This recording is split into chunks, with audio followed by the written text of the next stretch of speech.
the words of the Master, where we look at all of the things that Yeshua said and the situations that caused him to speak. We're looking at Matthew. Right now, we're specifically dealing with the last day of Yeshua, which for us is, there's many parts. There's many parts to this. There's many things that happen inside of this last day. We're kind of creeping up on the last part of the last day, but there's so many parts. We're on part 9. We're going to look at Matthew 26:47 through 56, Mark 14:43 through 52, Luke 22:47 and 53, and John 18:2 through 12. We don't have to read all of I think out of Matthew, Mark, and Luke, I think we'll just read through Matthew, because we essentially have almost identical things given to us, except for a few little things here and there, and then we'll go look at those differences. But we basically get the gist of what happens in Matthew. So we'll look at Matthew 26. We'll reference the other scriptures, but we'll read through Matthew 26:47 through 56, if you can read that for us.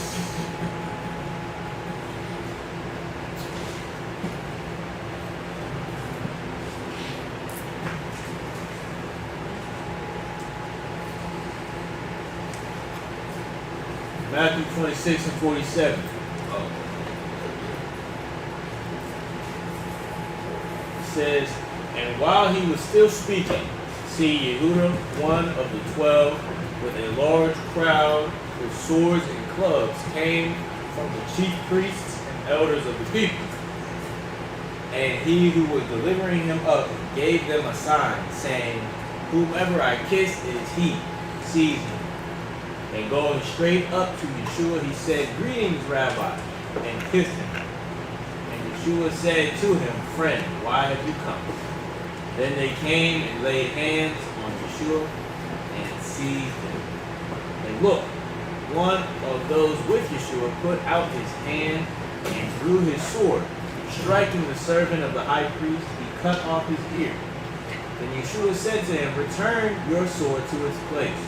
For all who take the sword shall die by the sword.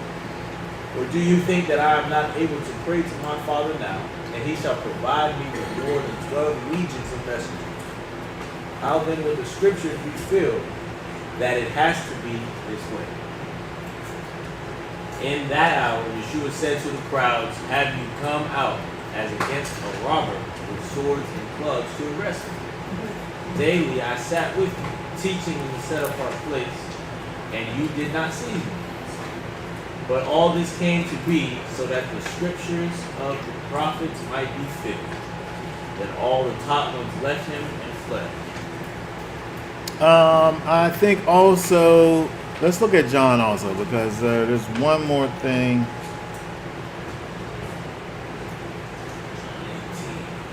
Let's look at John also. Let's see. Yeah, look at verse. Yeah, read John 18:2 through 12. We'll add that to it. John 18:2. And Yehuda, who delivered him up, also knew the place, because Yeshua often met there with his colleagues. Yehuda, then having received the company of soldiers and officers from the chief priests and Pharisees, came there with lanterns, torches, and weapons. Yeshua then, knowing all that would come upon him, went forward and said to them, Whom do you seek? They answered him, Yeshua of Nazareth. Yeshua said to them, I am. And Yehuda, who delivered him up, was also standing with him. When therefore he said to them, I am, they drew back and fell to the ground. Once more he asked them, Whom do you seek? And they said, Yeshua of Nazareth. Yeshua answered, I said to you that I am.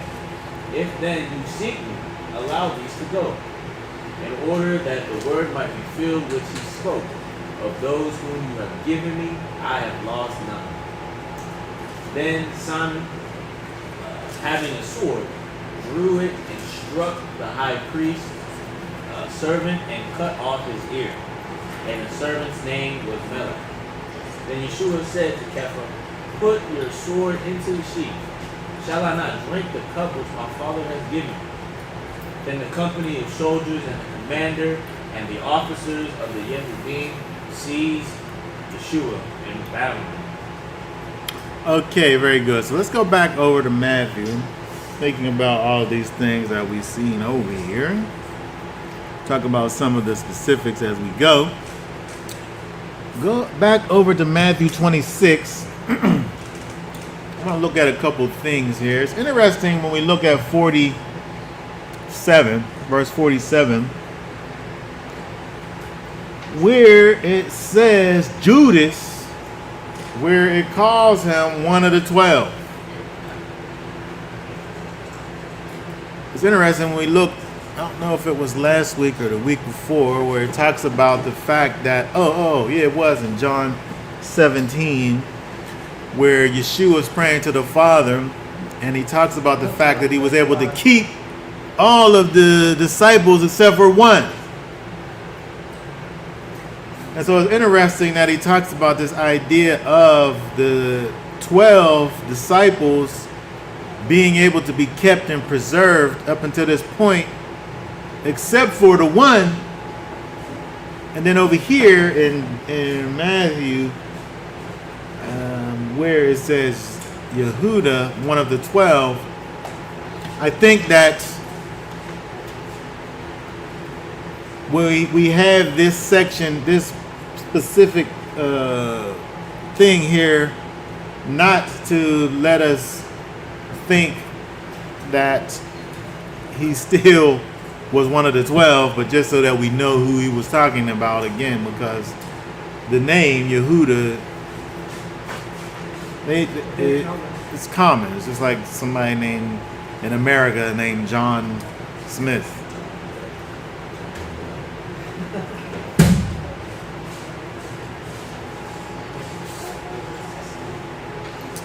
Mostly when we see the name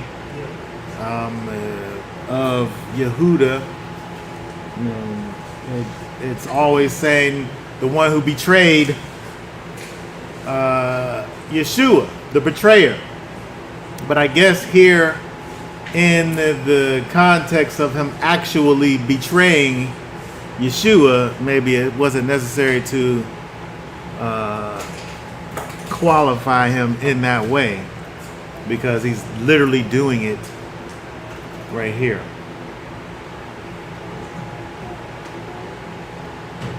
It's interesting the exchange that happens between Judas and Yeshua.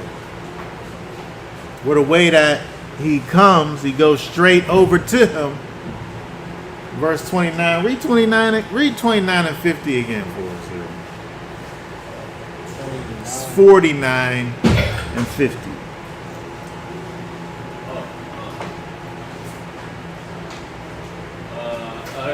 It says, and going up to Yeshua, he said, Greetings, Rabbi, and kissed him. And Yeshua said to him, Friend, why have you come? And they came and laid hands on Yeshua and seized him. It's interesting when you think about the culture. In Western culture, we don't go around kissing fellas too much. Normally. Well, they had some code last year. That was. I'm saying in Western culture, and within those that are adapting the Eastern culture, you find those types of things. But in I'm saying our Western culture, what we've kind of been brought up in, is not a thing. But also, it kind of was like if I saw you as far as Eastern culture is concerned, if I saw you yesterday, I'm not greeting you like that either. If I haven't seen you for a long time, I come and I greet you with a kiss because I haven't seen you in so long. Oh, my dear friend, how have you been? You know, it could be that. But it wasn't yesterday the last time Judas seen Yeshua. Huh? It was the day before. It was just right this day. It was hours ago. And so it was an irregular thing that happened for him to even greet him in that way. Because he just saw him. It wasn't like he was this long lost friend that he hadn't seen in a long time. And so just the simple fact that him dealing with him in that way was strange. It was out of place. He goes and says, "Greetings, Rabbi, Master, Rabbi." I know. Why is he talking to him like that, knowing what he's doing? No respect. He's literally doing the thing that is the act of betrayal. He's doing it. He's like right in the middle. He's in the act of doing it right here. He's a liar. He's a liar right here. Because he's not in the act that he's doing, he isn't currently treating Yeshua as his rabbi, as his teacher.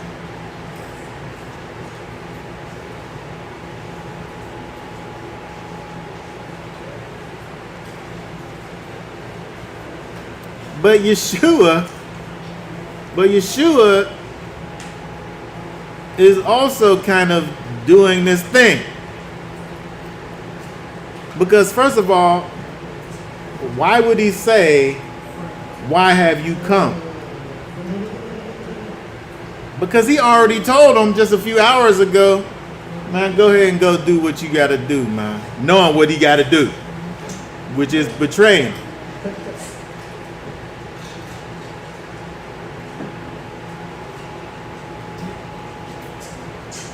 And then also, I feel like he's playing along with what Judas is doing. Because to Judas, Yeshua is not his rabbi. And to Yeshua, Judas is not his friend.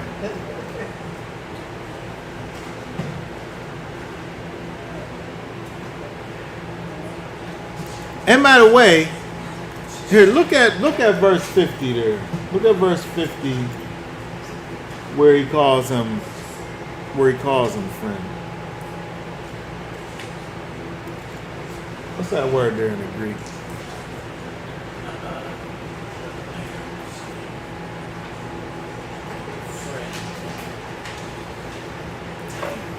Comrade, fellow, friend. It's interesting because this word here really is something that is closer to associate than it is to what we would think of as friend. Is that the Hebrew equivalent? Or the Hebrew equivalent? I didn't look for one. Look at the word study. Sometimes you're able to find a good Hebrew equivalent, when you go through this word study thing, I'm sorry. and it gives you the word, this particular word, well, a particular word used in the Septuagint.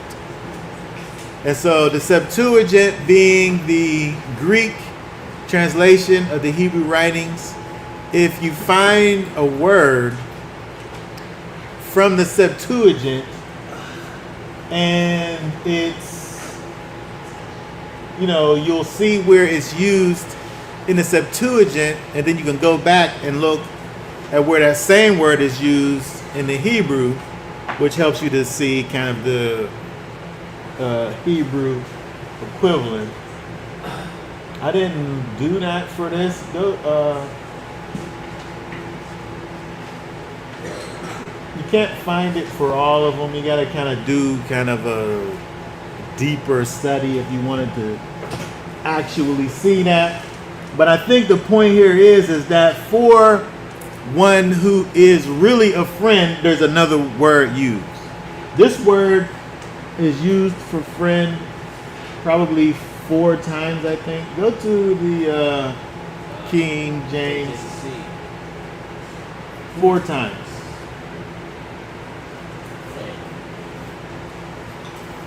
There's another word that's used for friend that he could have used, and the word, that word is more of what we would think of as a friend,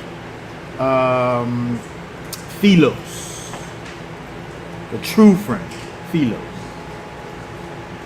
which when you look at that, let's see what that word. What word is philos? Philia. G5373.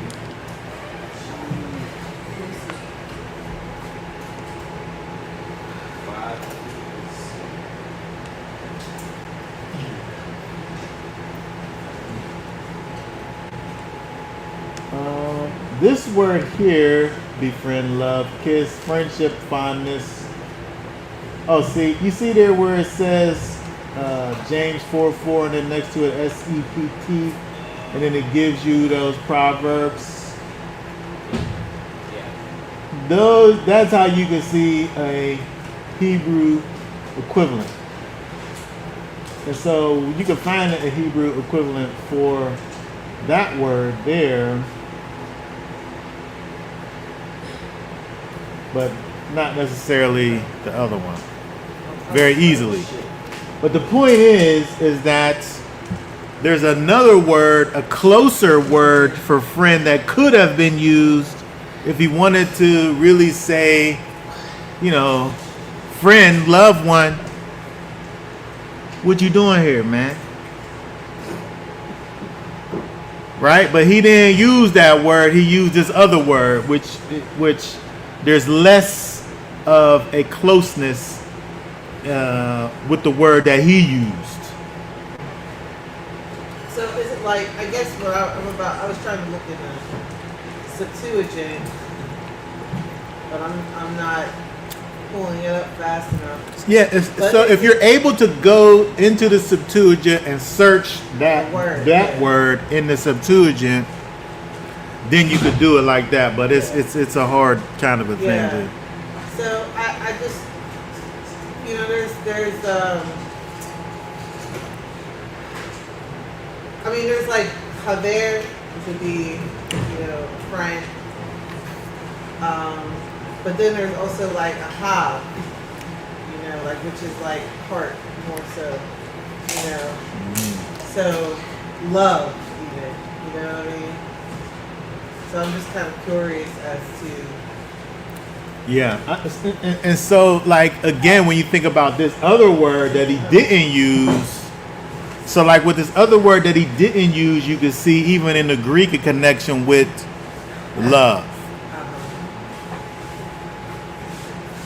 Because if you're a lover of wisdom, right, you're a philosopher.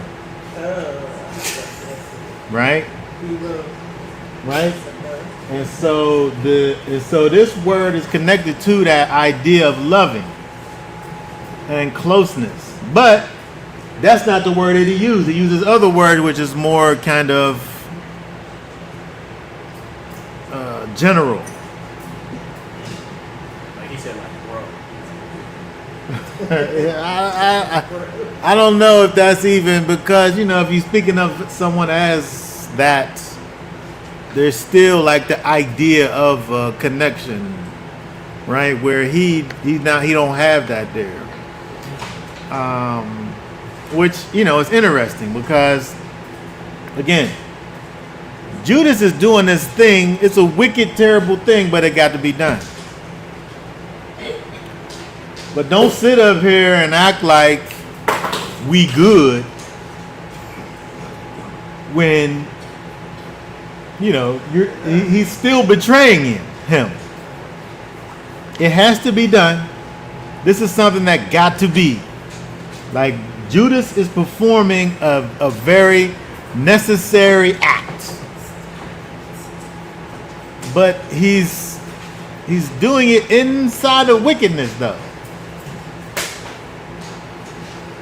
But again, it's so interesting that when you think about this kiss that he does, it makes me think about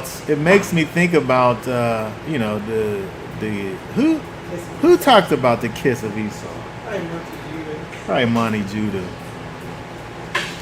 But the same concept is kind of seen where you see this thing that's supposed to be something that's endearing and showing familiarness and love and care about a brother, but beneath it is ill content. Why is this the thing that Judas used to say that when I go over there, I'm gonna kiss him, and the one that I kiss is the one that's Yeshua. Get that one. To me, that's just Why couldn't he just go there and just be like the one that I point at? Why did it have to be this thing that he does that looks like companionship and love and all of this, but really is betrayal?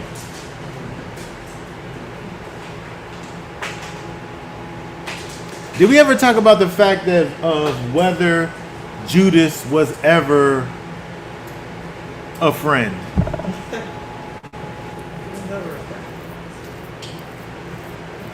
Did Judas just get to this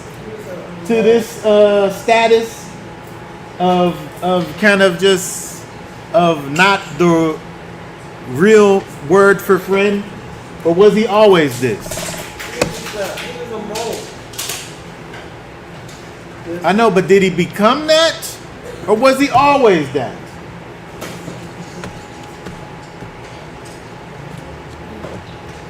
I think he was always a mole.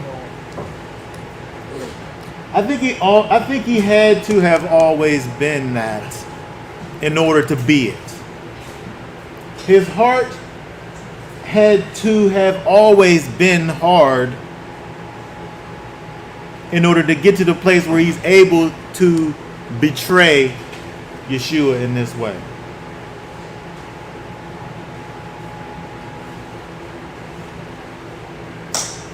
I think he could never have really truly been a friend of Yeshua and then not been. That's just what I think. I don't think that once someone was able to be in such proximity to look at all the other disciples. Like, we know of like him, and then we know of like James and John and Peter, but the other names not so much. Matthew, but every single one of them was they took part in the most amazing movement in history. Every single one of them. And they all were, pivotal components to this wheel that began turning and then never stopped turning all the way up to this point right now. Every single one of them, even the ones that we don't remember what their names was. All because of this however many years, 3.5 or whatever years they spent with Yeshua. I'm saying it's impossible. Man, I'm saying all of this stuff. I'm saying it's impossible for Judas to ever have been this other word for friend, and he was always this.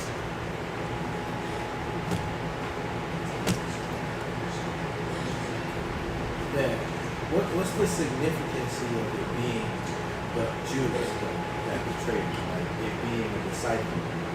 Of one of them, you mean? Like, Because why did it have to be, you know what I mean? Because at the end of the day, it's his own people that hated him. It's his own people that where he was despised by his own. And so I think it makes it more when it wasn't just part of the nation of Israel to reject, like as far as how the Pharisees, they're the ones who hold the words of the Most High, and they're involved in it.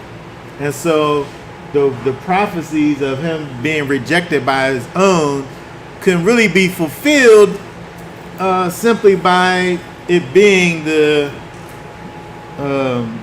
Pharisees who are kind of leading the charge. But I think that it kind of intensifies it that is this guy that was with him the whole time, where he has an intimate knowledge of who Yeshua is, where there's a little bit of kind of separation or kind of obscurity that could exist with the Pharisees, because they see kind of the major things that he does, but they didn't really have that intimate kind of connection to him. But this guy was there the whole time with him on an intimate level. And so for his literal brother, not his actual blood brother, but he kind of is, he's as close as a brother could be. For him to be the one, I think that it helps in kind of the whole fulfillment of him being rejected of his own. I think it intensifies. For me, I think it intensifies, that truth that exists there.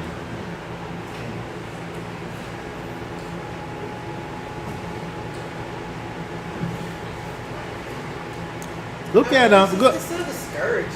What? It's like Which it's one part? thing for somebody to just walk away, but for it to be like this betrayal. It's just so discouraging. Even to like the other disciples and like just you're doing a great work and then there's just this person that's just trying to destroy it essentially. I think that for me, and this is just my thoughts, for me, I think that if you say that he was a true friend and became this other thing, that would be discouraging. But I don't think he ever was, because I don't think that you could be. I don't understand, and it's just my personal thoughts, I don't understand how you could really, really, truly know Yeshua and then say, that's not good enough for me. I think the only way you get to that point is that you never really knew him to begin with. In fact, he talks about these people, you doing all of these things in my name. You acting like you know me. You're doing things that are connected to me, but I never knew you. I did never know you. not only that, I would say, for like how we were talking about before, this person that's was a stiff necked person, the person that is blind or in delusion. Yeah. But that person, that stiff necked person, I think is able to be stiff in his neck because of the hardness of his heart. It reaches up to his neck, I mean, like, and I'm just gonna his say- hard heart reached up to his neck. I was gonna say the explanation that it wasn't Yeshua that died, it was somebody that looked like him. And they believed that after they believed in Yeshua. Yeah, To me, they didn't that's- believe in Yeshua. They never did. That's how they could come up with that. That's what I believe. Go ahead. I think like in terms of friends, there's brothers that betray brothers all the time. But it's usually like an event that comes out of it to cause one brother's heart to turn away from another. And for like that event is not necessarily documented between Messiah and Judas. So in that case, then I think the point of what you're bringing across, were they ever really brothers in that aspect makes sense. There was never an event that usually occurs to kind of fracture the relationship. So you saying what? Then you standing on the side of he was never a friend, or he became not a That friend? he was never a friend. Oh, okay. Usually when Oh, they because are you didn't see the friends, event. there's an event that has There wasn't nothing that happened against them. Yes. Okay. So, okay. Yes, I agree with what you're saying, but I just want to add the point that to say that it's one thing for us kind of in our humanness to have a connection, even like a blood connection that we might have with our actual family. But what I'm saying is that the greatness of who Yeshua is, I'm saying, is more than what you would experience with your actual family, to the point where if you experience him in a real way, you won't turn away from that. Where that's different from if your actual brother did you so wrong at some point, you might like be done with him forever, like, even though y'all got the same blood in you. I think that just because of who Yeshua is, it kind of a true relationship would be more intense than what one would have with their physical brothers. But I'm saying that just to add to what you're saying, not saying nothing against what you're saying, because you don't see kind of a thing that flips the scales. Well, you do see it on Judas's part. You do see it on Judas's part, where the thing with the oil thing. With the oil thing, whenever the lady uses all the oil, and so you could say for Judas that was a thing where I can't take this. You wasted all this money. We could have did all of this stuff. Like we know that. I think it's John who. It's interesting. John funny, because we're gonna talk about the way that John adds details that other people don't add. But John is the one who say, well, Judas, he stole from us before. And so so when Yeshua did the thing with the box and the oil, and Judas is like, we could have did something with that. Meanwhile, he probably thinking like I could have took some of that and put it in my pocket without y'all knowing it. So it's like you can look at Judas from his perspective of a point where he might have in his mind said, I can't take this no more. I'm snitching on you. Like, if somebody was gonna make a movie, they could make that be the thing where the plot twist happens or whatever. But beyond outside of that, I don't know what that is. You know what I mean? Because Yeshua only could have ever been right towards all of them. What's some of these things people saying over there? What's this? Messiah told Judas, or what that say right there? It says the Messiah told Judas it would be better for it to not have been born. He was always that type of quotations friend. Oh yeah. He did say that based on what it was that he came to do. But I want to go over to Isaiah. Let's look at Isaiah 53 and read verse 7 and go down to verse 12.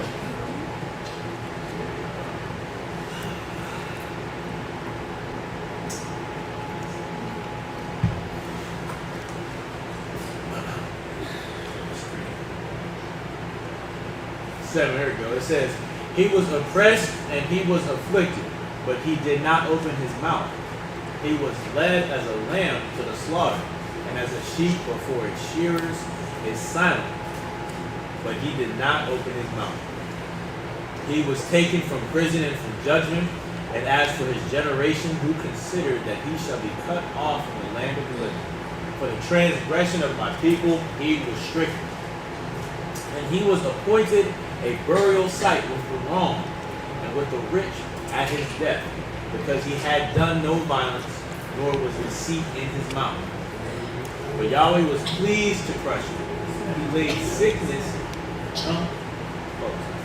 sickness on him, that when he made himself an offering for guilt, he would see a seed. He would prolong his days, and the pleasure of Yahweh prosper in his hand. He would see the result of the suffering of his life and be satisfied. Through his knowledge, my righteous servant makes many righteous, and he bears their crookedness. Therefore I give him a portion among the great, and he divides the spoil with the strong, because he poured out his being unto death, and he was counted with the transgressors, and he bore the sin of many, and made intercession for the transgressors. Okay, very good. And so it's when we look at the verse, if we go back to Matthew, well, I want to keep it here, but going back to Matthew 26, where he says, how then would the scriptures be fulfilled that it has to be this way? Where he's stopping Peter, who's trying to stop what's happening, where Yeshua is saying it got to be like this. And it's the fulfillment of prophecy for this to happen. For him to be hated by his own, and but he's doing it for them. But he's innocent. Verse 9. Look at verse 9 again. Read verse 9 again. And he was appointed a burial site with the wrong, and with the rich at his death, because he had done no violence, nor was deceit in his mouth. He was innocent. And so he brings Yeshua, interestingly brings that up. Go back to Matthew 26 and 55.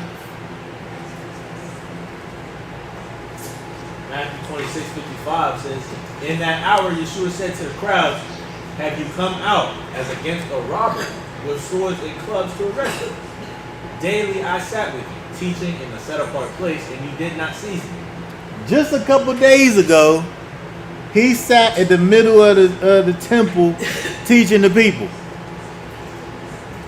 And everything was good because he didn't do nothing. But they got a whole lynch mob together, ready to take him out with swords and clubs, as if he was this criminal. Meanwhile, he was just with all of them probably 2 days ago, teaching them at the temple.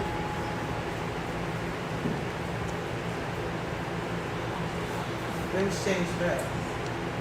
I know, but nothing happened though. There wasn't nothing that happened. They had this building thing that, for them, I think, for the Pharisees, I think, when you think about Yeshua's, thing that he did that caused the people, things really got intensified whenever he raised Lazarus from the dead. Stuff got kicked up a notch. They was already looking for him because of the false charges that they had against him for, quote unquote, breaking the traditional Sabbath rules that they created.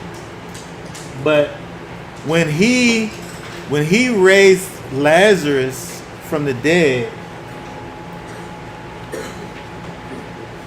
it was almost as if this thing had happened where now he's gaining this more popularity, and the Pharisees are kind of, feeling the pressure to do something with this guy that's doing these things that are kind of jeopardizing their reality.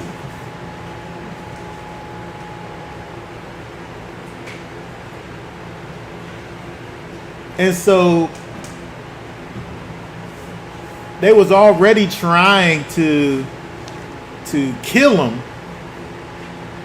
but now it's like they're and then they also had the thing with the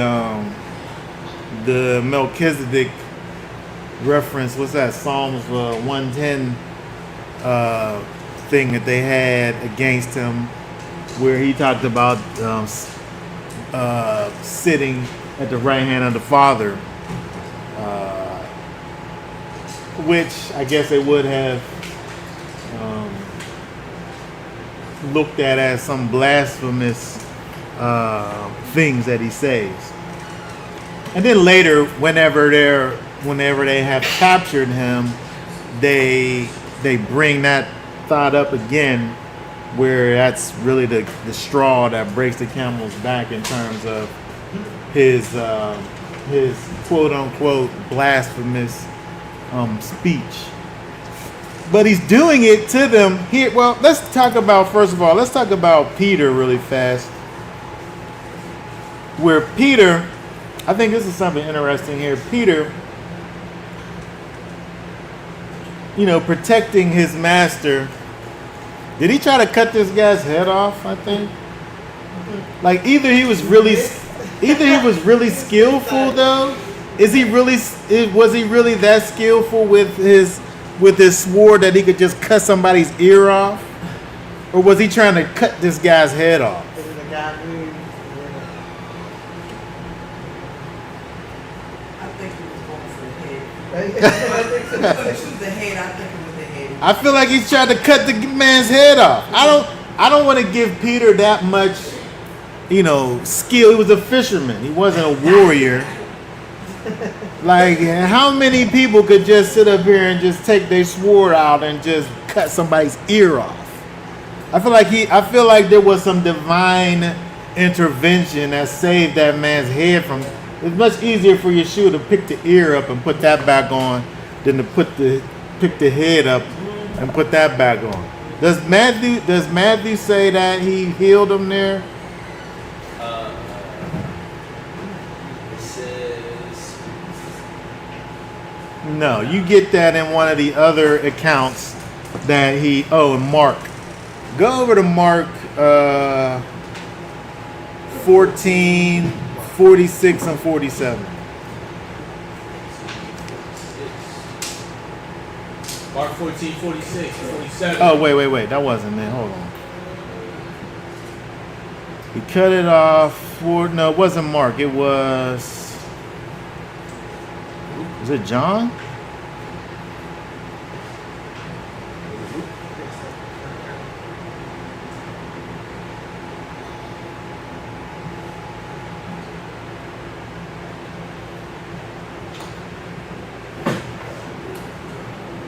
Oh, no, it's Luke. Sorry, it's Luke 22,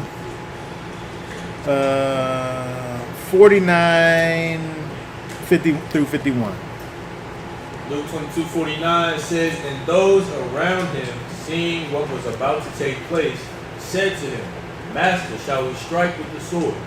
And one of them struck the servant of the high priest and cut off his ear.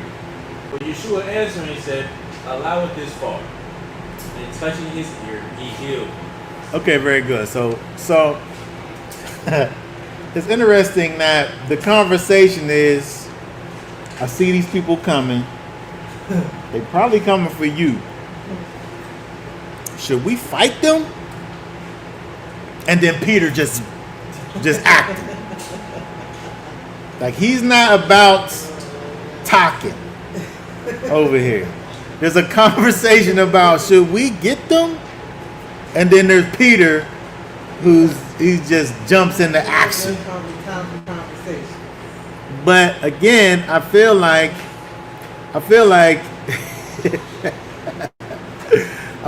he is, and this kind of goes back to the idea of the Most High don't need us, but he made it so that he need us.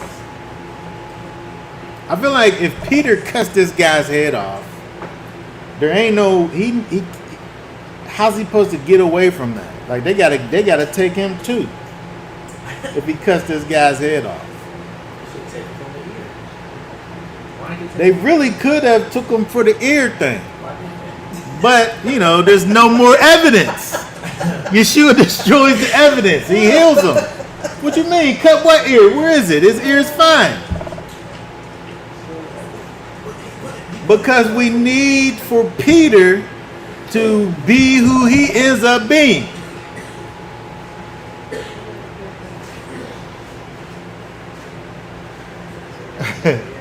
But John, why does he name Peter though? The other Matthew, Mark, and Luke they all say what happened.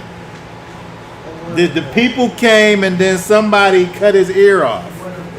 Yeah, but Peter names him though. Just like John names Peter.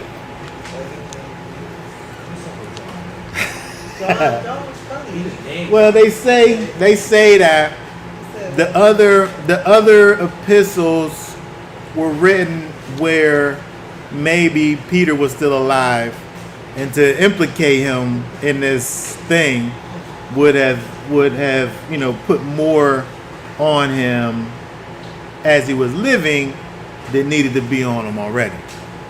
Because Peter is the main one, but John being one of the last epistles to be written, Peter's already gone, so he can't implicate someone who's dead, right? So the commentators say it's a timing thing where he names them because of the fact that he's dead. Doesn't matter. Like, yeah, nothing's gonna happen to him. But I think that we get also this information from John in regards to, it kind of is telling us, I think, the importance of these other disciples. First of all, the environment that is created. Yes, they're coming to get Yeshua. They're looking for him. But it's so interesting that they give us, hold on, is it John? Hold on, let's see.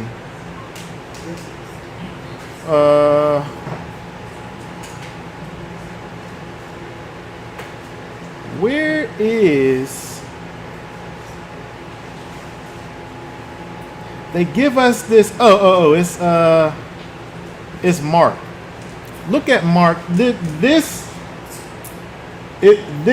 night, this thing that's happening with the disciples, with Yeshua, is so crazy, and it's so there's so much going on. I think about the fact that, well, let's read this first. Let's look at Mark 14 and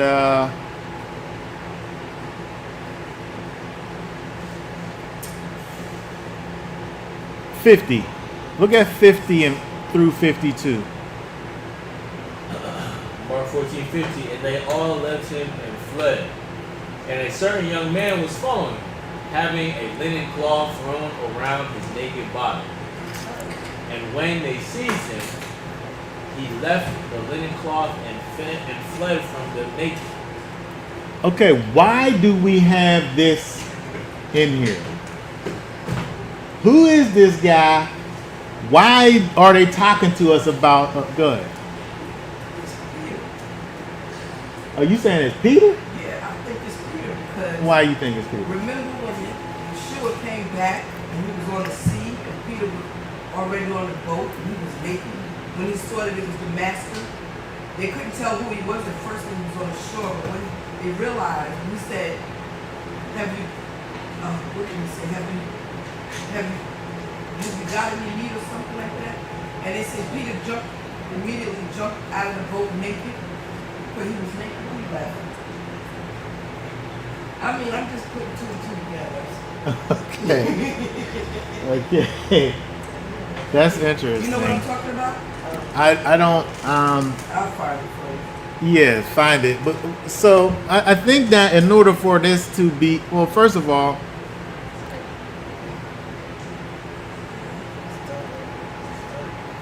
I think that 50 helps us to see that all left him and fled already, which would include Peter and the disciples.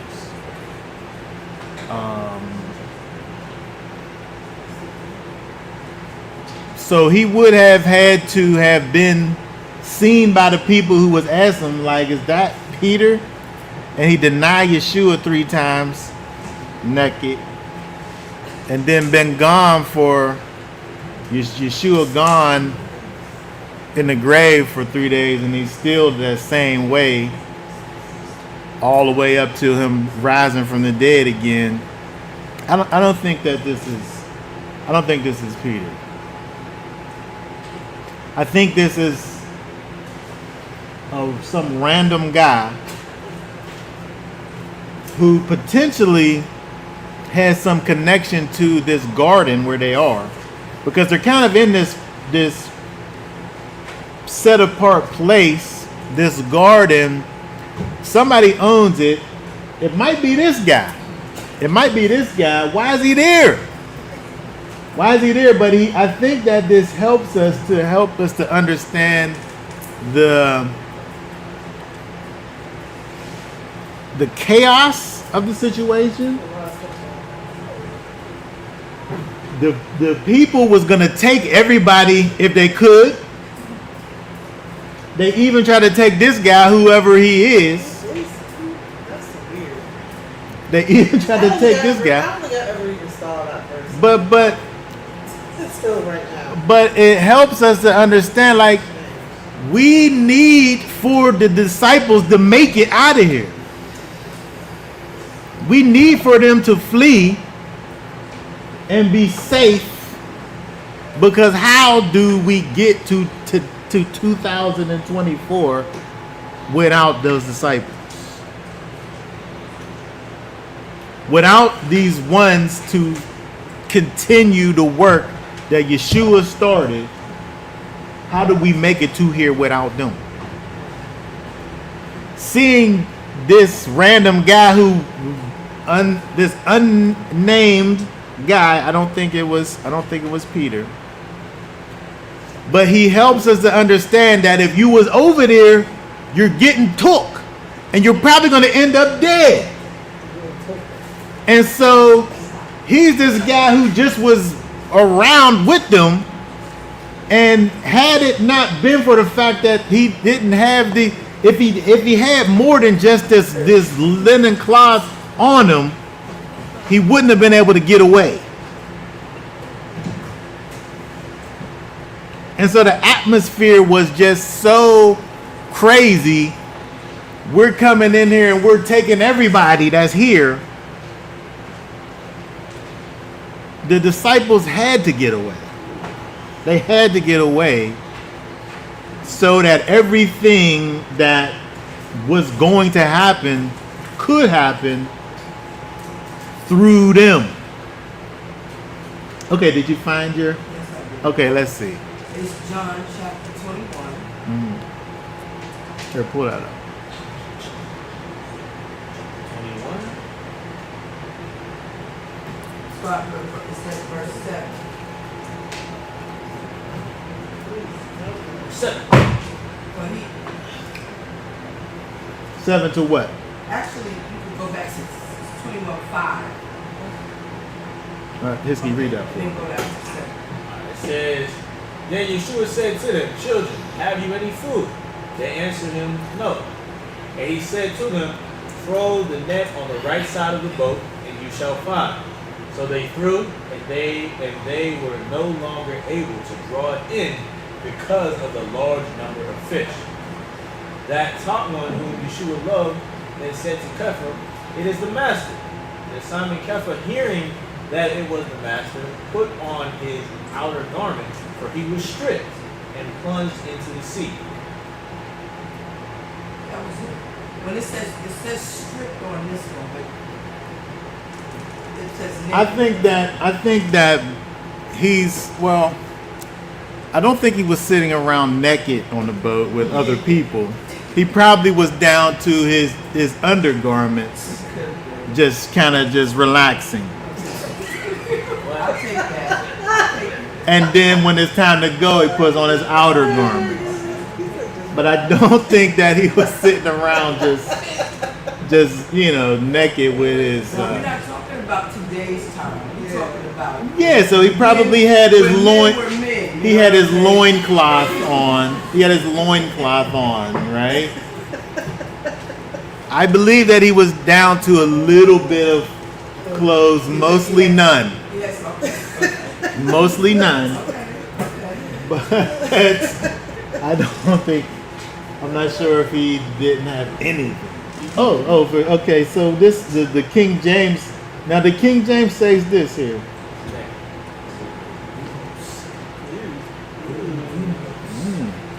Oh, I see the word nude. It does. The King James says it different. That's not a culture that I'm familiar with. To sit around naked with other people. I can no longer say that maybe he was naked. I just left it alone. Maybe he was naked. I'm not gonna sit up and say it. It literally says it right there, but I don't think that he's naked for 3 days though. Well, You saying that?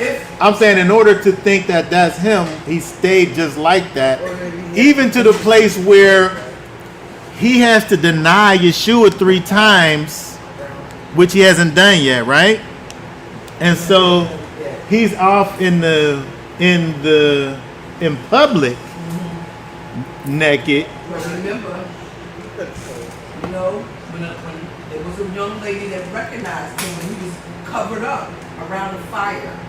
Remember that? He was That's what I'm covered up. talking about. Yeah, that's what I mean. Probably was naked. Well, underneath. Well, You never know. I hear what you're It- it- saying. It was his nature. I hear That what was you're his saying. fear. I don't think it was Peter. I hear what you're saying. But even if he's at the fire, if he's covered up, like he's covered up. So maybe in his morning, he sat around. I hear what you're saying. But we have to assume a lot in order for him to go that whole distance walking around there. Yes. I was just saying. I never. I didn't think you were gonna go this far, but I I did. I was just taking a guess that it was I never the heard naked of. I never heard that before, but I never thought about it either. Okay. That was a new thought for me too, because I don't think I ever realized that there was. I don't even think I realized there was a guy that ran away. That was weird. I know, That but was a part of my arrest scene for me, in my mind.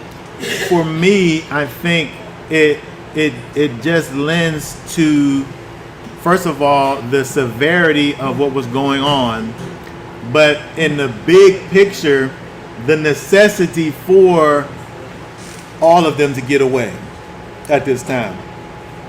because of the overall plan that we have that we see in regards to the disciples.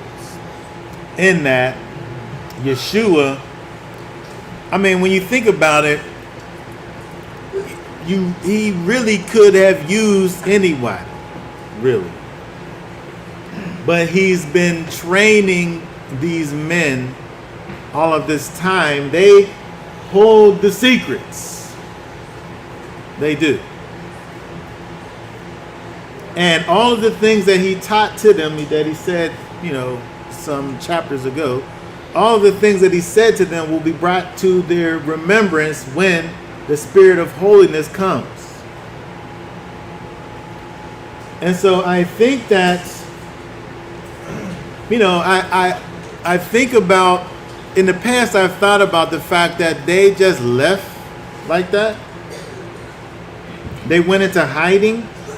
The disciples, they go into hiding over these next few days with Yeshua gone. I guess we see Peter, he goes back to his love, fishing. I guess naked fishing. I don't know. But they're in hiding. They're away from public.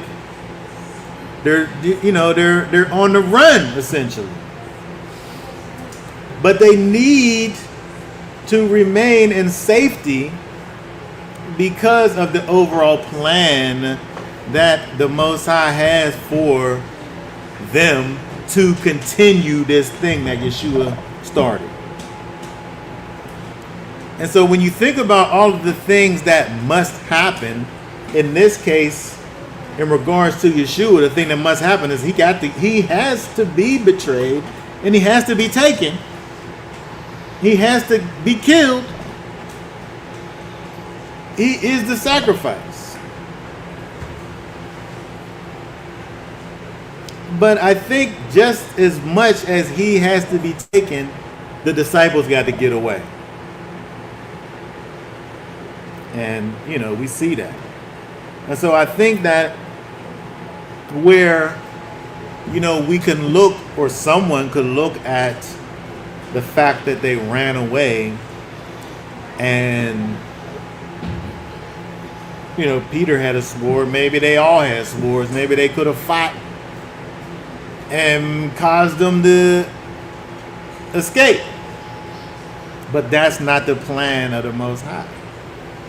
The plan is for Yeshua to be taken so that he can be killed, so that he can die and be that sacrifice. Now, the other thing is that when we look at John's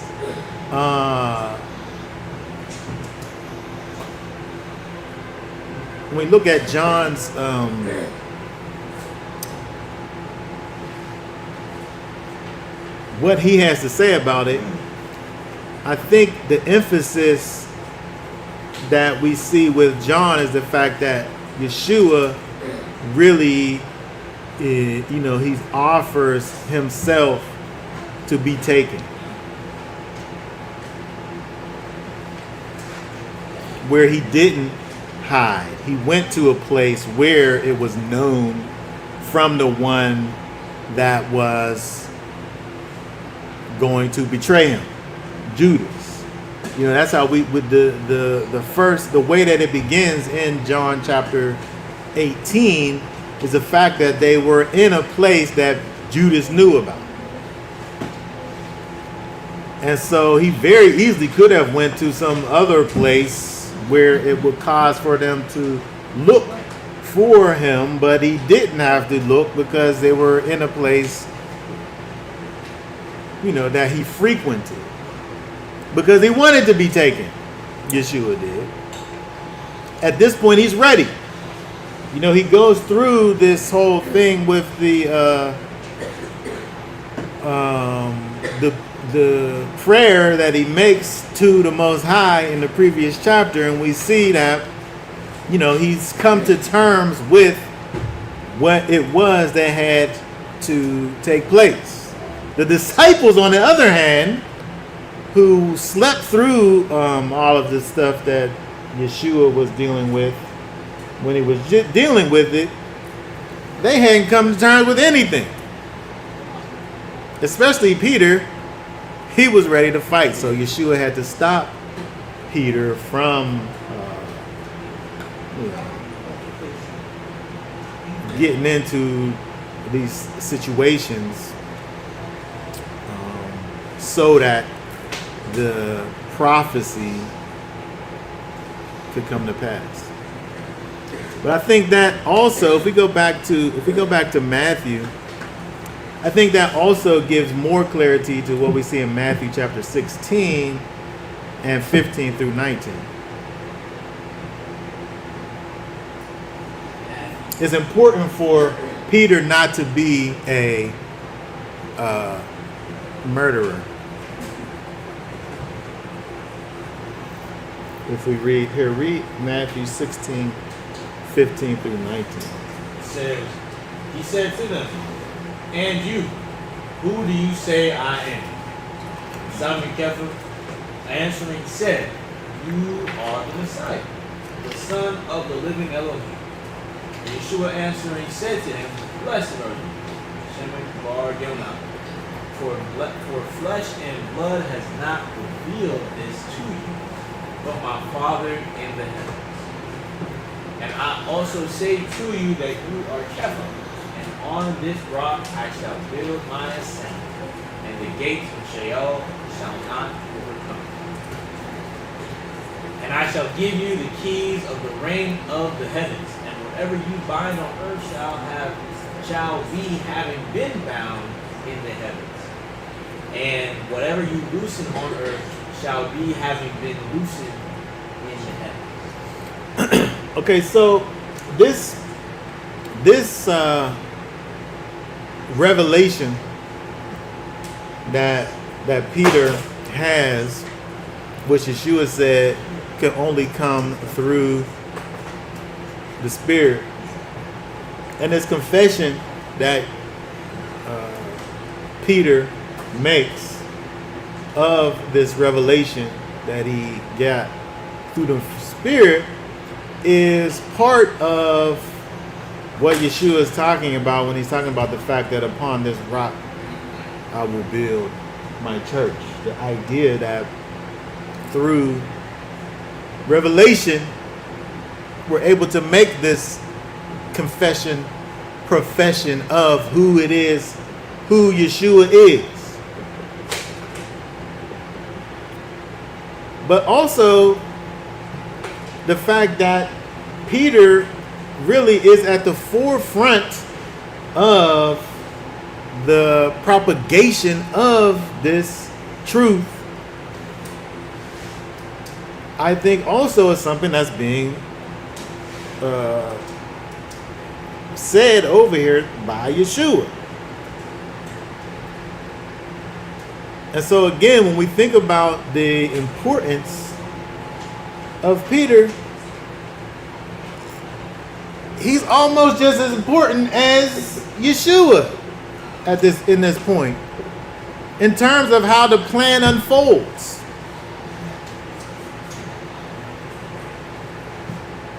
Which, again, going back to Yeshua really saving him really, with this whole pulling out the sword thing. Again, I think that when we look at the way that the Most High has always been, he's always used us people, I'm saying when I say us, people to perform his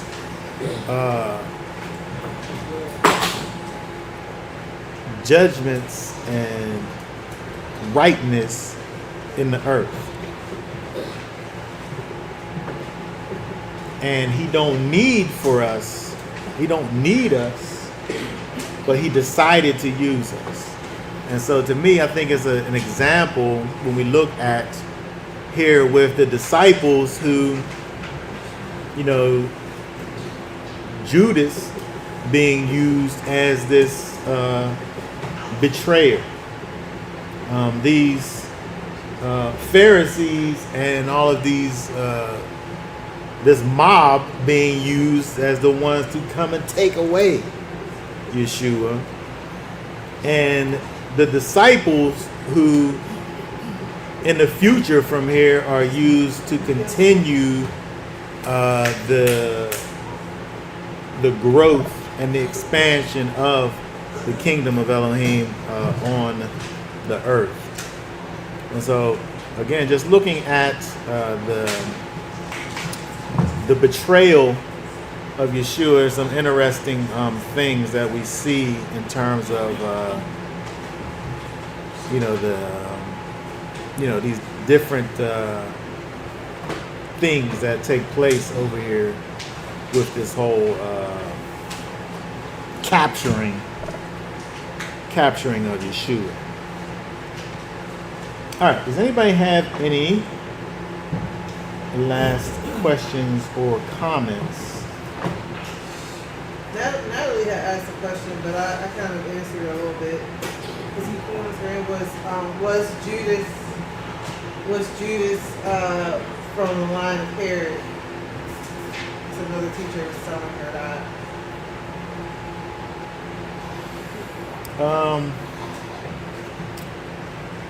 I don't know that. When you talk about someone from the line of Herod, you talk about these people who kind of were converts. They converted and weren't really Israel. They were converts to Israel.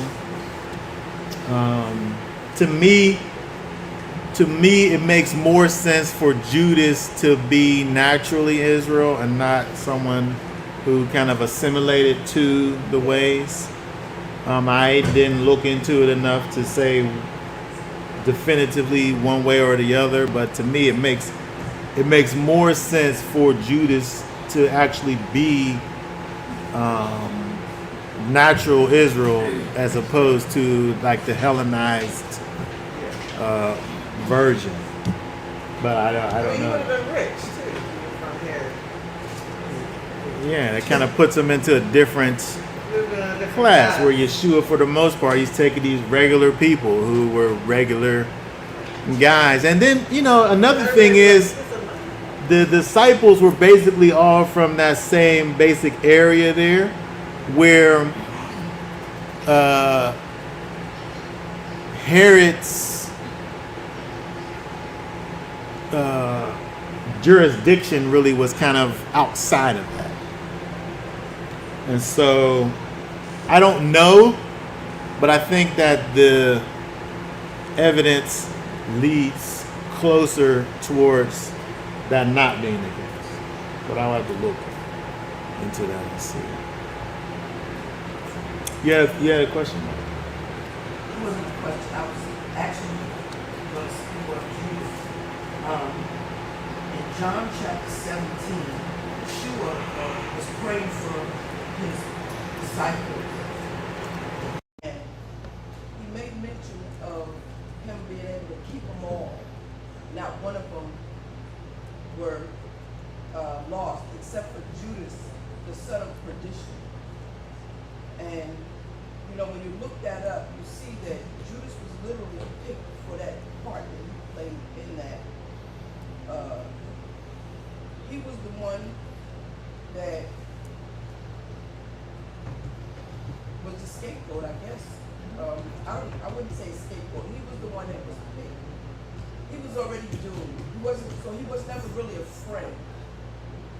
Is what I wanted to say. Yeah, I think there's an interesting verse, and I think that it's interesting for me when I think about, to me it helps me to see more that, the things that we go through, I guess we can kind of close this, the things that we go through the Most High allows for things to happen in our lives that, you know, and you can find no good thing in that thing that he allows to happen. But just because he has allowed for that thing to happen, it doesn't mean that he don't want for us to be able to kind of still move forward. Judas, you know, for all intents and purposes, you know, he's one of the disciples. But the whole time he's there, as far as I can see, this is always how it's supposed to end. And so you have this person who is with Yeshua, he's with the disciples, and you know, I don't know how long he's been planning this thing, but he only, I don't know what good he could have ever, you know, wanted outside of this, besides what, the 30 pieces of silver that he was going to receive this wickedness. And so I'm saying that just to say that, you know, the Most High allows for things to happen. But in spite of those things, we still have to understand that he wants for us to be victorious in spite of those things. You know, Judas, this had potential to mess everything up. What happens in this parallel universe where they go in there and they capture everybody? Right? The thing that he did really could have caused the whole thing to stop.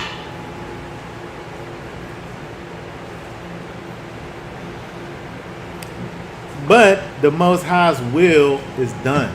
So just like he allowed for Judas to be there, he also allowed for the rest of them to be quick on their feet and be able to run and escape the adversity that happened. You know, in spite of the fact that you had Judas there, you had, like I was saying before, you had the rest of the 11 who were able to have a real relationship with Yeshua to the point where they were able to be steadfast. The little bit of faith that kept them, they ran and they were scared and they didn't know what was going to happen for those 3 days that Yeshua was in the grave. But when they was able to see what the rest of the story was, that little bit of faith that they had was activated. And then here we are. And so, you know, for me, it's just like, you know, I don't know how much worse adversity could be more than what they faced. Everything that they knew on this night right here, it came to an end. You know, they could have really slipped into debauchery just right after this. I'm sure they didn't. I'm sure they mourned their master, but they was ready and willing to move forward, and when that time came, that's what they did. And so, you know, we see them being human and they react to the situation that happened, fight or flight, In Peter, I guess we saw both of those things, fight and flight. But at the end of the day, you know, the seeds that were planted within them grew. And so I think that it's important for us to be able to look at them and see what a true relationship is with Yeshua, where it's unwavering. We don't look at Judas and get that picture, right? But with the rest of the disciples, that's the picture that we get. It's unwavering faith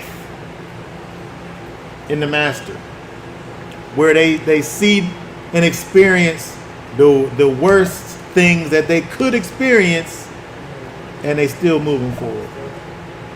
They still to the death, in fact, every one of them, except for John.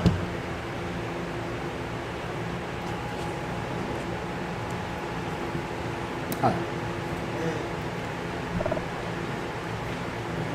That being said, I guess we'll be done for now.